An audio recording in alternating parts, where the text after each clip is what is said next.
बिस्मिल्लाहिर्रहमानिर्रहीम। अस्सलामु अलैकुम वरहमतुल्लाहि वबरकातुहू। मैं उम्मीद करता हूँ कि आप सब खैरियत से होंगे। दुआ है अल्लाह रब्बुल आलमीन आप सबको अपने हिफ्ज़ व मान में रखे। दुआ करता हूँ अल्लाह तबारक व तआला सबको कर्ज़ से मरज़ से महफूज रखे। जी, आज का जो हमारा वाक़या और स्टोरी है वो एक ऐसी बहन और बेटी की है कि जिसकी शादी वाले दिन बारात आई, खाना तैयार है। वो बारात जो है छोटी सी वजह, जी उस वजह को मद्देनज़र रख कर वो वापस चले गए। लड़के वालों को चाहिए कि तसल्ली के साथ रिश्ता देख कर फिर उसके बाद तसल्ली से कुछ दिन गुजारें, फिर उसके बाद हाँ ना का जवाब दें। फिर उसके बाद जो है वो आप लड़की के घर जो है वो रिश्ता भेजें, फिर रिश्ता करें। तो अब देखें कि माँ बाप जो होते हैं वो गरीब लोग बेचारे कर्ज उठाकर, जी उधार पकड़ के, रिश्तेदारों से पैसे पकड़कर या एडवांस तनख्वाहें लेकर वो बच्चियों की शादी करते हैं। हर माँ बाप की कोशिश होती है कि वो अपनी बच्चियों की शादी जो है वो अच्छे तरीके से करे, अच्छी शादी करे। लेकिन वहाँ कुछ गरीब लोग भी होते हैं। तो यहाँ भी इस शादी के अंदर एक छोटी सी वजह को सामने रखकर उन्होंने इस लड़की का जो शादी है वो छोड़ दी। कोई इतनी बड़ी वजह भी नहीं है। जानकर आप भी ये लड़के वालों के ऊपर जो है वो लानते बरसाएंगे, उनको आप बुरा भला कहेंगे।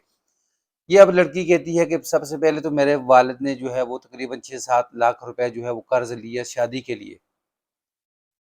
फिर उसके बाद जब शादी होती है, बारात आती है, बारात आकर बैठ जाती है। खाना खाने से पहले कुछ लड़के वालों की तरफ से कुछ लड़कियां होती हैं, वो आकर लड़की को देखती हैं।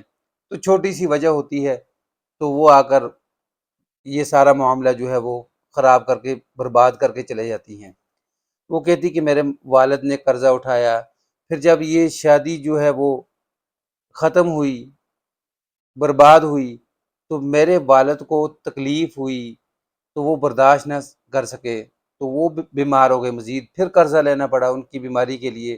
तो इस वक़्त 11-12 लाख रुपए के हम मक़रूज़ हैं। तो मैं क्या करूँ? हम 2 बहनें हैं, वही हमारा सहारा है, वही हमें कमा कर ला के देता है। तो अब ये देखें कि इस बहन या बेटी के लिए कितना जो है वो सदमा है।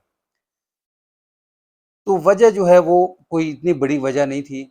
वजह छोटा-सा एक फुलबेरी जो होती है, जिस्म के ऊपर सफ़ेदी के निशान जो है वो निकल आते हैं। ये स्क्रीन के ऊपर आप देख रहे हैं कि ये सिर्फ़ यहाँ छोटा-सा सफ़ेद निशान था, जिसको देखकर इन्होंने रिश्ता छोड़ दिया। तो अब ये बेचारी जो है कहती है कि रिश्तेदार कहते हैं कि शायद मेरे अंदर कोई गलती थी जिसकी वजह से ये जो रिश्ता जो है ये छोड़ कर गए हैं। सारी जिंदगी के लिए इस लड़की के लिए बातें हैं। जो कुछ भी करना हो वो मंगनी से भी पहले कर लें, वरना जो इस तरह की हरकतें करते हैं, कल आप भी शादी करेंगे, आपकी भी औलाद होगी, बच्ची होंगी, तो आपके साथ भी इस तरह के मामलात हों। मैं दुआ करता हूँ अल्लाह तबारक व तआला सबको अपने हिफ्ज़ व मान में रखे, सबको अल्लाह तबारक व तआला कर्ज़ से मरज़ से महफूज रखे। ढेर सारी दुआओं के साथ इजाज़त दें। अस्सलामु अलैकुम व रहमतुल्लाहि व बरकातुहू।